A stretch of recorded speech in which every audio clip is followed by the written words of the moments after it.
You are going to learn about common instruments used in obstetrics and gynecology. Sponge holding forceps. As the name indicates, it is used for holding sponge for painting, checking hemostasis, and to catch hold of pregnant cervix. The terminal end of sponge holding forceps has thick ring shaped ends with transverse serration on inner surface of the rings to prevent the slippage of the sponge. Forceps has locking handles. Now we are going to see ovum forceps. Ovum forceps has spoon shaped ends. It doesn't have any lock. It is often confused with sponge holding forceps. As it doesn't have any lock, it doesn't cause any crushing action, and it also minimizes the trauma to the uterine wall even if accidentally caught during evacuation of products of conception. Now we are going to see different types of clamps used for hysterectomies. Most of the clamps have curved jaws. All these clamps are to be applied such that the curve is facing the structure to be removed so that the ligature can be passed around the clamp and tied. All these instruments have handles with ratcheted lock to avoid slippage of the pedicle. Commonly used clamp in hysterectomy is long curved clamp. The jaw of long curved clamp has transverse serrations and corresponding grooves on the opposite side to avoid the slippage of the pedicle. It doesn't have any teeth or ridge. Now it is Heaney's hysterectomy clamp. It is almost similar to long curved clamp except that it has ridge on one blade and a notch on the other blade in the center of the jaw. So it gives additional strength to avoid the slippage of the pedicle. This is the additional feature of Heaney's clamp. Cocker's clamp. It has one tooth at the terminal end of one blade which fits in the groove of the other blade to prevent the slippage of the pedicles. There are both straight and curved cockers. Curved cockers are used in hysterectomies. Straight cockers are used for rupturing the amniotic membrane during vaginal delivery. Long straight clamp. So it is similar to the long curved clamp with lengthy jaw and transverse serrations, but the jaws are straight. So the main purpose of this long straight clamp is to catch hold of the peritoneum for opening the utrovesical fold of peritoneum or to catch hold of the pouch of Douglas for cutting it open. Alice forceps for holding the tougher tissues, flaps of skin, fascia, fibrous tissue or aponeurosis for longer time. The terminal end of the jaws of the Alice forceps is curved inside with fine teeth or ridges on the jaw on each blade opposing. Its handle have ratcheted lock. Green Armitage forceps. It is used for holding the incised uterine edges at caesarean section prior to closing the hysterotomy incision. The terminal end is flat with smooth serrations for firm and gentle grip on the uterine angles. It doesn't have teeth in the terminal end like Alice forceps, so it causes less injury to the uterine angles which has uterine vessels. This is Babcock's forceps. The end of the blades are curved with triangular fenestrations which help the tissue to bulge out. The end of one blade has horizontal groove and other end has a ridge. When the instrument is closed, the ridge fits into the groove, securing held structures from slippage. This instrument is non-traumatic. Babcock's is usually used for holding soft tubular structures like fallopian tube, ureter and appendix. Curved artery forceps. It's used to clamp blood vessels which are bleeding and to hold the thread while tying sutures. Mosquito forceps is often confused with curved artery forceps.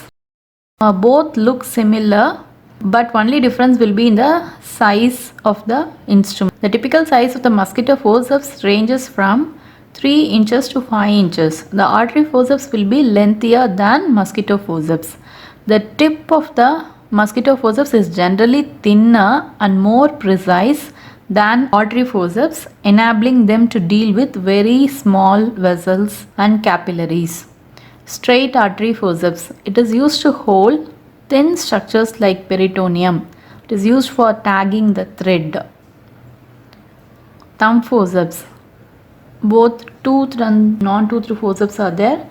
Tooth forceps is used for holding tougher structures like skin, rectus sheath. Non-toothed forceps used for delicate structures like viscera, hernial sac, nerves and blood vessels. Needle holder. Needle holder has short and thicker jaw.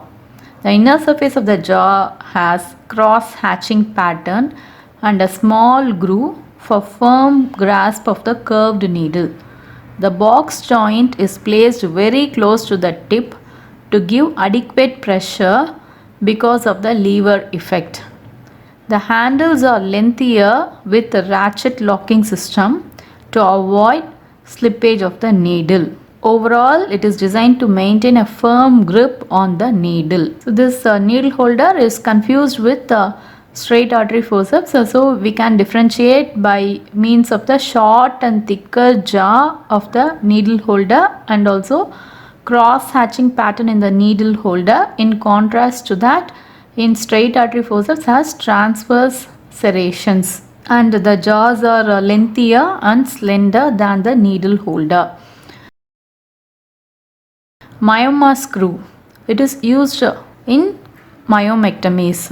It is used to fix the myoma after the capsule is cut open and to give traction while the myoma is enucleated out of its bed. It is screwed in a clockwise motion into a fibroid to provide a good leverage. Now we can see different types of retractors used for abdominal and vaginal surgeries. So Mori's retractor. The shaft of this instrument is long and slim. It is bent at right angle to form a flat transversely curved blade. The beak-shaped terminal rim of the retractor prevents it from slippage from the wound. It is used to retract strong structures like abdominal wall muscles. Dever's retractor. It is an exaggerated S-shaped flat instrument. It is used to retract soft visceral structures in deep abdominal or chest incisions. It is used for hysterectomy. Doyen's retractor. It has saddle type blunt blade with a flat long handle. It is used in pelvic surgery to retract caudal end of abdominal incisions. It is used in cesarean section for retracting the bladder away from the incision site. Wertham's retractor. The distal end of the Wertham's retractor is long and flat. The shaft and distal end is bent in a double L-shaped manner.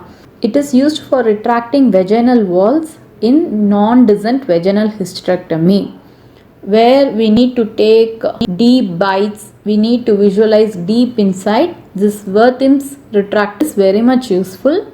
Landon's retractor. It is similar to the Wertham's retractor, but the shaft and the distal end is bent in a single L-shaped manner, in contrast to double L-shaped manner in Wertham's retractor. In vaginal hysterectomy, it is used to retract the bladder. Langenbeck's retractor. This has a small flat blade bent down at right angle to the handle. It is especially used for retracting the superficial tissues. So during opening and closure of the abdomen, for retracting the skin, it is mainly useful. Sims speculum. It is used for retracting the vaginal wall. It is double or single ended. The blades are rounded and atraumatic. The handle is slightly concave to collect the drained blood and secretions. Female metal catheter. It is a hollow tube with smooth rounded tip with the opening present below the tip. In order to accommodate for urethral angulation, the front part of the catheter is bent. In the beginning and also intermittently in major vaginal operations, this female metal catheter is commonly used. Suction evacuation cannula. This is a hollow metal tube with smooth rounded tip with the opening present below the tip. The tip is smooth and rounded in order to avoid injury to the uterus. The other end of the cannula is open, which should be connected to the handle for connecting it to the suction pump to create vacuum during suction evacuation process. This instrument is used for first and second trimester MTPs and for suction of vesicular mole. It is numbered as per the outer diameter. The tip is blunt to prevent perforation. Below the tip are the two sharp openings for suctioning and curating the cavity. Usually the suction force of 60 mm mercury is applied. Rotational to and fro movements are done to empty the cavity. Grating sensation and gripping of the cannula indicates that the products are completely evacuated. Higa's dilator. It is a long rod-like instrument with a gentle curve and tapering tip. It is used for dilatation of the cervix. The dilators are numbered as per outer diameter. It is double-ended dilator in millimeter increments in the diameter on the other end. Allows serial smooth dilatation till the desired dilatation required. Anterior vaginal wall retractor.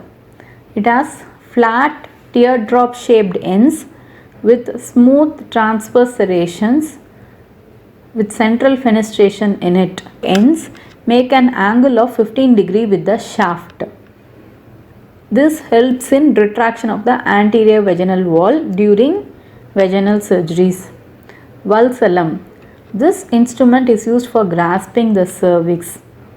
It is a long instrument with a gentle curve so that the line of vision is not obscured.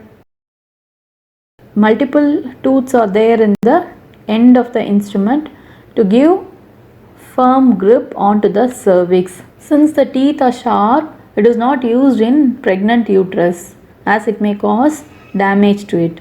Instead, in pregnant uterus, for catching hold of the cervix, sponge holding forceps is used. Single-toothed and bitoothed trenaculum. The distal end have slender, sharp-pointed hook. It is used to hold cervical lip in gynecological surgeries, especially in vaginal hysterectomies.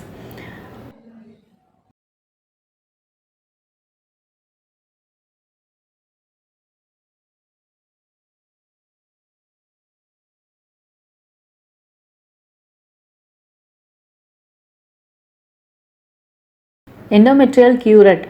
It has a long central shaft with oval shaped scoops on both ends with central fenestration in it. One end is sharp and other end is blunt.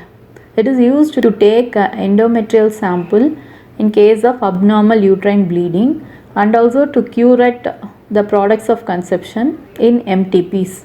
Novak's endometrial biopsy curette is a long and thin metallic tube having a side opening which has multiple serrated teeth close to the tip of the instrument. The other end has a opening in which a syringe can be connected for suctioning out the endometrium.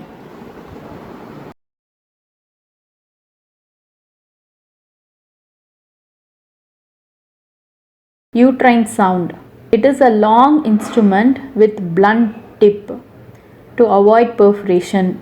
About 5 cm from the tip, it is bent to make an angle of 30 degrees.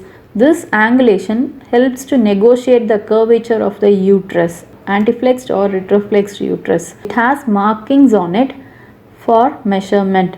It is used for measuring uterocervical length or length of the cervix.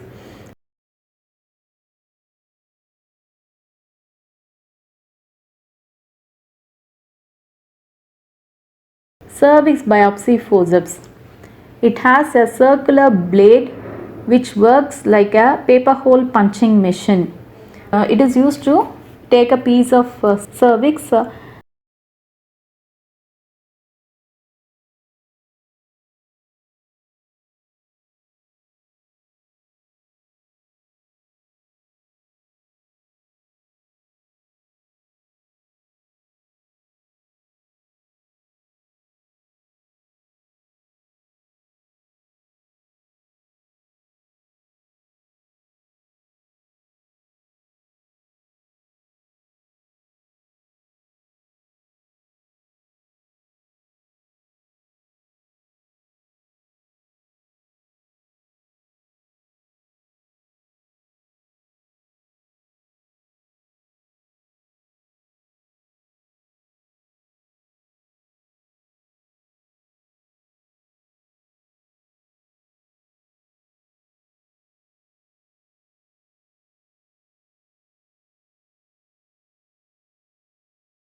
Leach-Wilkinson's cannula. It is an hollow tube with a fixed spiral cone at one end of the tube. The spiral cone can be screwed into the cervix and fixed onto it. The other end has a opening in which dye can be injected into it to check tubal patency.